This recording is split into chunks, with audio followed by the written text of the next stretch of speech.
Porquê? Um notável poeta brasileiro, ante os atrozes sofrimentos de sua filhinha, presa de terrível e fatal doença, lá se enverceja, pleno de amargura e profundamente inconformado. Geme no berço, enferma a criancinha, que não fala, não anda, não padece. Penas assim cruéis, porque as merece, que mal entrando na existência vinha. Mais adiante, ainda aflito e blasfemo, exclama em versos lindos e tristes: ó melindroso ser, ó filha minha, se os céus ouvissem a fraterna prece, e a mim o teu sofrer passar pudesse, gozo me fora a dor que te espezinha.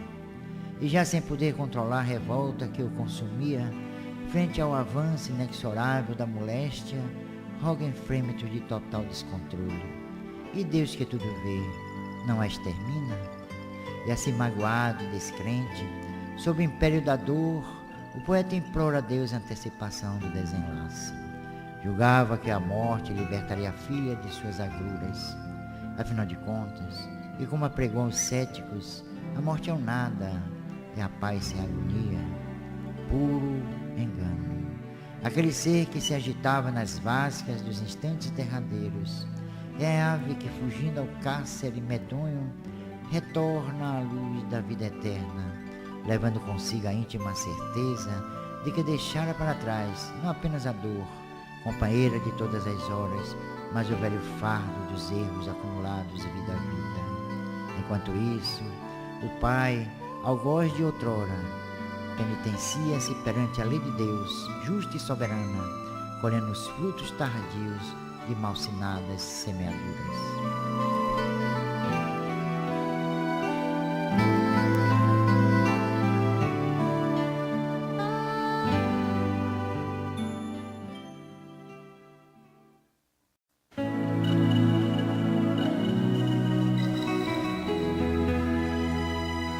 O Evangelho e as glórias do mundo. Certa ocasião, um espírito amigo contou uma história que é verdadeira e única nos anais da vida planetária. Ei-la. O vento, o frio, a noite, o céu que se ilumina. Sorri Jesus na palha em sublime epopeia. Depois a Galileia, o povo, o bem, a paz, a esperança, a doutrina. O mestre salva, ergue, ampara, eleva, ensina, brunindo o coração e aprimorando a ideia. Depois o escárnio, a cruz, a agressiva assembleia, a morte, e após a morte a vitória divina. Depois a nova era, a fé profunda e clara, o apostolado ardente enriquecendo a seara.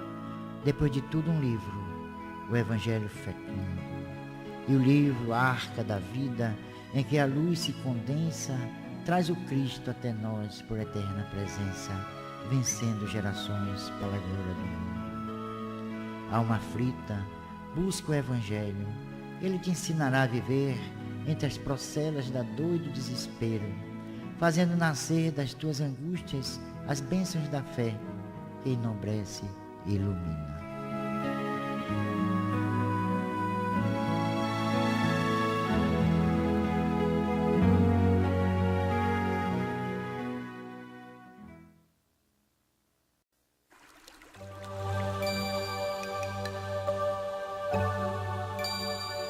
O Consolador. É madrugada, o frio é cortante. Ventos indomáveis varrem as ruas desertas. Em um canto escuro de velha construção, uma criança agoniza. É pária de sociedade opulenta, onde reina o escárnio e a indiferença. Aos poucos a vida vai abandonando aquele pequeno corpo jogado à calçada imunda. Ali é o seu leito de dor. Morre a míngua, esquecido de todos. Os transeuntes, raros notívagos, lançam-lhe olhares furtivos. De repente, uma figura se destaca na escuridão, refletindo luz intensa no espelho d'água que encobre as imundícies da rua. É Jesus. Caminha o mestre lentamente em direção ao pequenino moribundo e o convida em voz terna e firme: vem. Aquela alma sofrida e só abandona em júbilos o corpo exângue e desventurado e parte com Jesus, confundindo-se com as estrelas que fugem, intensa e singularmente, no imenso espaço.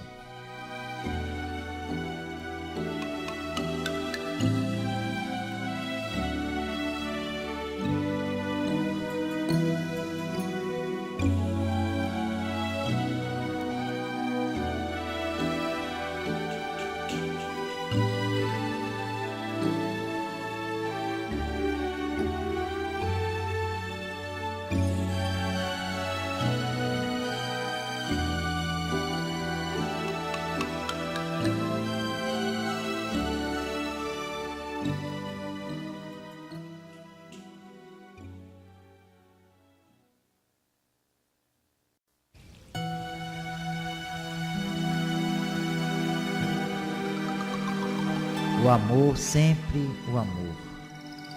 Acolhe-se o ser em formação no útero materno. Quanta esperança em uma nova vida, onde as oportunidades de renovação abutam. E ele, espírito, vibra de amor, amor intenso por aquela que o abriga no regaço carnal. É sua mãe. Aguarda ansioso o grande dia, o renascimento. Mas de repente, sente-se expulso do ventre em que se aninha. Esmigalham-se-lhe a carne tenra. É o caos, é a morte. Jura vingança. O tempo se escorre lento e inexorável, e ele pronto a perpetrar o nefasto intento. Mas, ao retornar, encontra-a a gemer, triste e só, sob os grilhões da loucura. Comove-se, abraça-a ternamente, e um suave sorriso ilumina o semblante desfigurado daquela que seria a sua mãe.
O reino de Deus. O reino de Deus, proclama Jesus, é comparado a um rei que quis tomar contas a seus servos. E tendo começado a tomar as contas, aparece-lhe um que lhe devia 10.000 talentos. E como não tivesse com que pagar, mandou o seu senhor que vendesse a ele a sua mulher e seus filhos e tudo que tinha para ficar pago da dívida. Porém, o tal servo, lançando-se aos pés, fez esta súplica: tem paciência comigo, que eu te pagarei tudo. Então o Senhor, compadecido daquele servo, deixou-o ir livre e perdoou-lhe a dívida. E tendo saído este servo, encontrou um de seus companheiros que lhe devia 100 dinheiros. E lançando-lhe a mão à garganta, os asfixiava, dizendo: paga-me o que deves. E o companheiro, lançando-lhe aos pés, rogava, dizendo: tem paciência comigo, que eu te satisfarei em tudo. Mas ele não atendeu, retirou-se e fez que metesse um devedor na cadeia, até que lhe pagasse a dívida. Em suma, nós queremos que perdoe as nossas dívidas, mas não perdoamos a quem nos deve.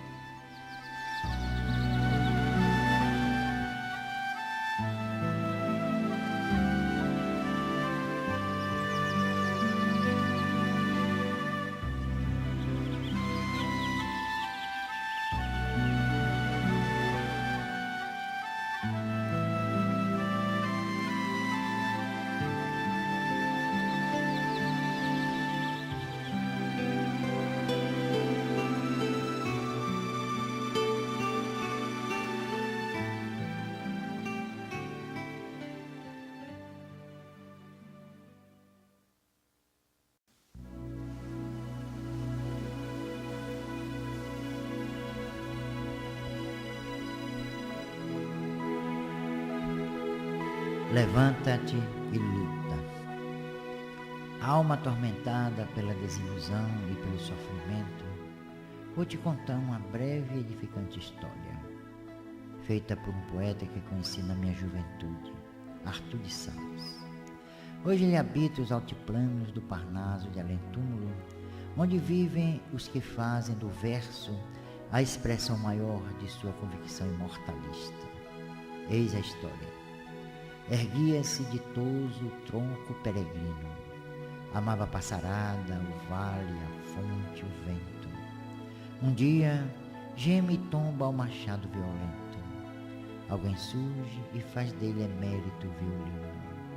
Ninguém lhe viu no bosque o trágico destino. Hoje, porém, alheio ao próprio sofrimento, comove multidões e segue, humilde e atento, o artista que lhe tange o arcabouço divino. Ó coração, se o mal te fere, pisa, corta, e te lança por terra a vida semi-morta, lembra o lenho harmonioso, intérprete profundo. Entrega-te a Jesus, e Jesus há de usar-te a transfundir-se a dor por toda parte, enxugando contigo as lágrimas do mundo. Levanta-te e luta. Transforma as tuas fraquezas em força inquebrantável e atende o mundo afora, onde clame o desânimo, onde reina a amargura.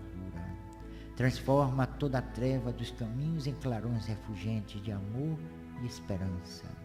Ouve, a sombra tem voz que chama e desatina. É a provação que ruge, a dor não descansa. Estende o coração, serve, instrui, alivia. Um só lírio no charco é jardim sob a lama.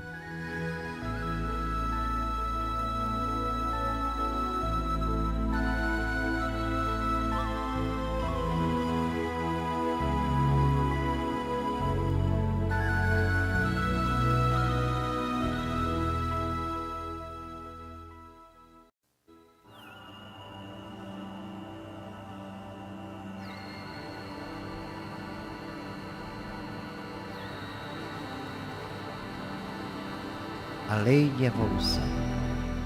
Tudo quanto existe segue uma linha progressista que se perde no infinito. Isso quer dizer que todas as coisas e seres estão em constante transformação, que não ocupam um determinado e prefixado lugar, que marcham para estados melhores, estados que conquistarão ao longo do tempo. Basta observar as pronunciadas diferenças que a história registra nos reinos da natureza, para que se deduza rapidamente que as formas se vão sutilizando, perdendo a casca e a rudeza primitivas, idealizando-se e seguindo sempre para um fim superior que as orienta nesse processo formidável e eterno. Tudo está em perfeito vir a ser. Observe-se, porém, o que muda e se transforma continuamente são as formas e qualidades e não a essência. É o espírito, a centelha divina de que falaram os seres do espaço infinito, Allan Kardec, o mestre da ciência admirável. Evoluir é o acordar no ser eterno as suas potencialidades divinas.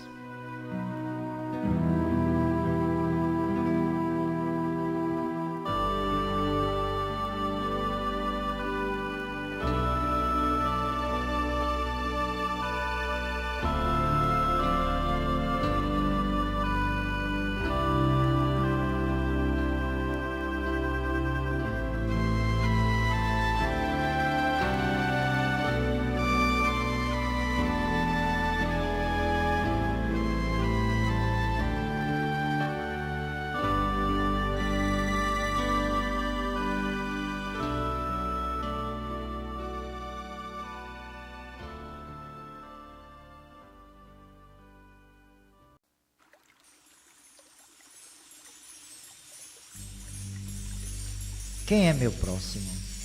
E eis que se levantou um doutor da lei e interpelou Jesus para o tentar. Mestre, que hei de fazer para entrar na vida eterna?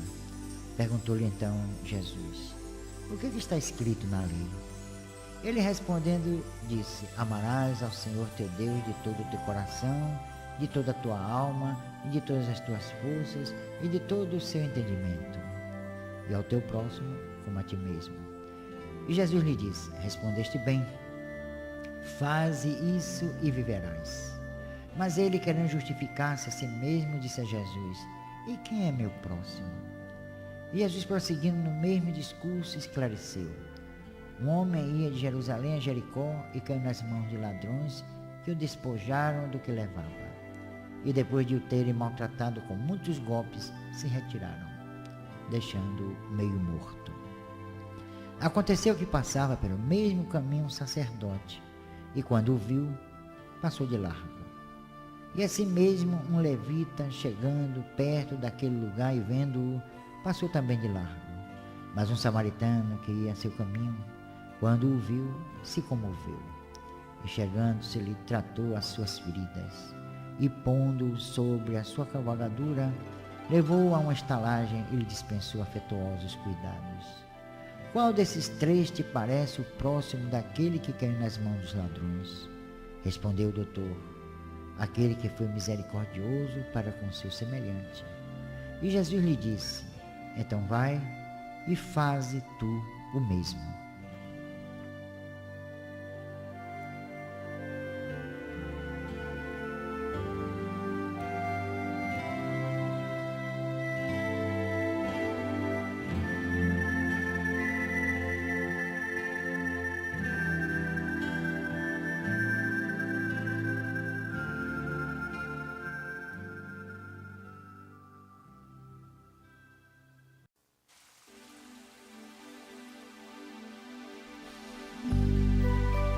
O Mestre e a Palavra.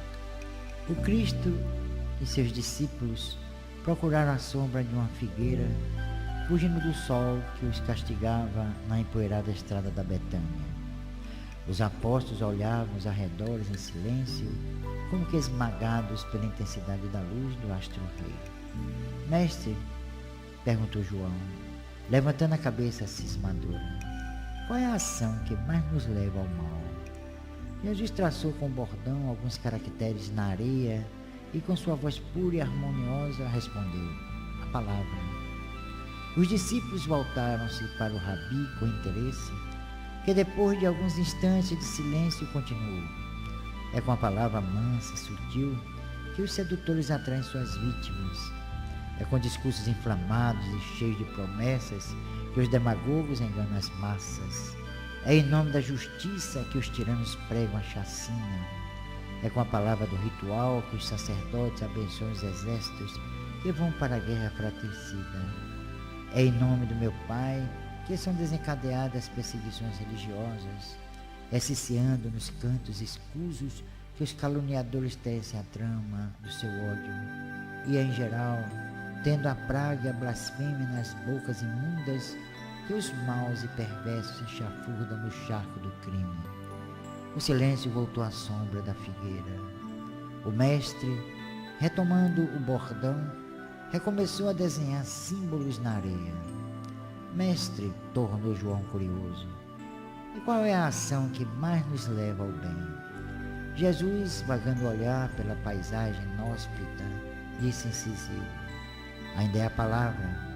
É pela palavra que se consola os aflitos, é pela palavra que se obtém o retorno dos transviados, é pela palavra que se perdoa e é pela palavra que falamos com o Pai Supremo através da prece. Fez-se silêncio novamente e, como a luz começasse a declinar e o caminho se perdia no além, o rabi da Galileia tomou o bordão e se foi com os discípulos fazer uso da palavra. Correndo a palavra que educa, que enobrece, que eleva, que esclarece, a palavra do Evangelho.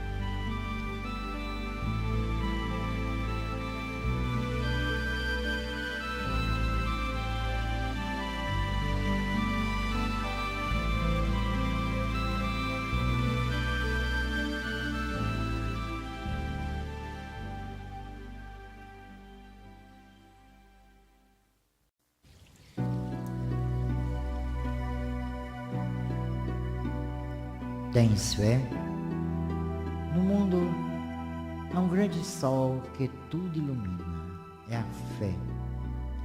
Há uma grande treva que tudo obscurece, é a ignorância. Ter fé é seguir ao futuro com o pensamento em Deus, é seguir ao trabalho com os olhos em Jesus.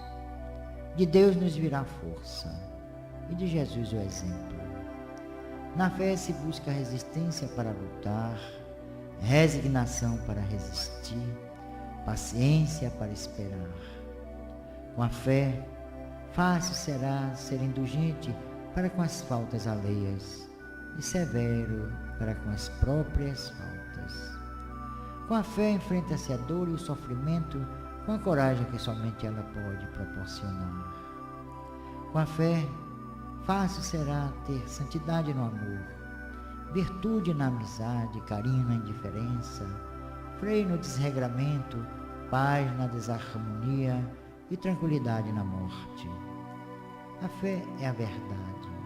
A fé sempre supre todos os sentimentos e nenhum sentimento substitui a fé. Se tiveres fé, removerás montanhas, disse Jesus, e completou Kardec elucidando. A fé verdadeira é aquela que enfrenta a razão face a face em todas as épocas da longa e sofrida história da humanidade.